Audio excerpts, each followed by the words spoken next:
The Senate Banking Committee voted last week to advance the Recovering Executive Compensation from Unaccountable Practices (RECOUP) Act, which addresses executive accountability following recent bank failures by strengthening certain existing authorities regarding senior executives.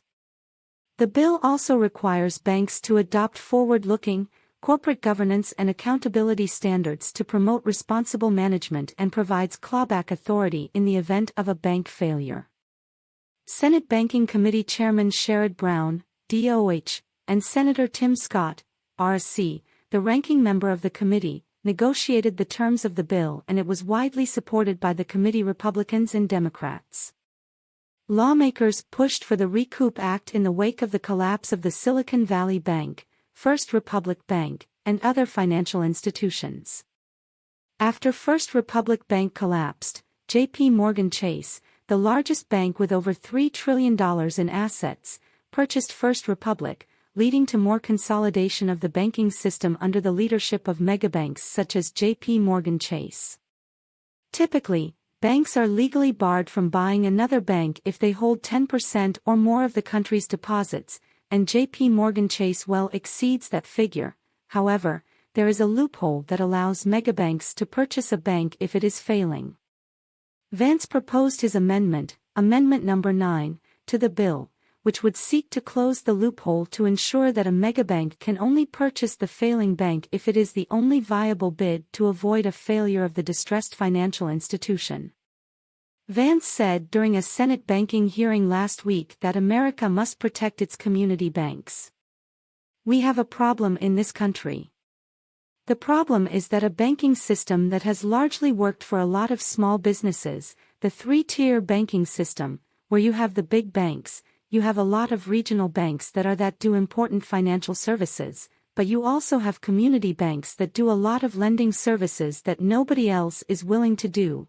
That system is under threat.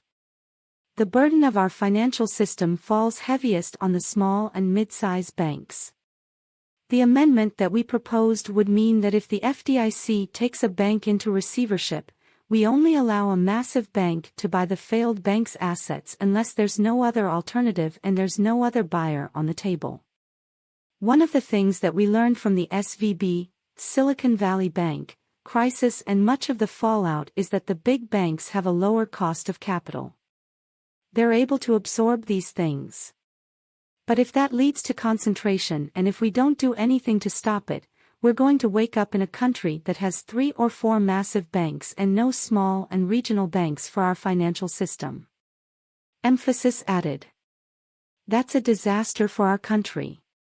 It's a disaster for our small businesses and our consumers. We should do more to try to preserve the regional banking system of our country. I think it's good for our people, it's good for our country, and we don't want to be like Europe, where they just have 2 or 3 massive national banks and no other alternatives for their consumers."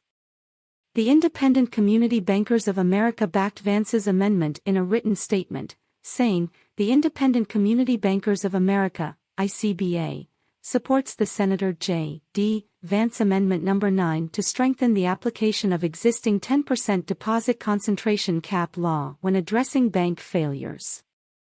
This is a simple and common-sense policy for limiting mega concentration of deposits and creating even greater too-big-to-fail moral hazard in our banking system," he added.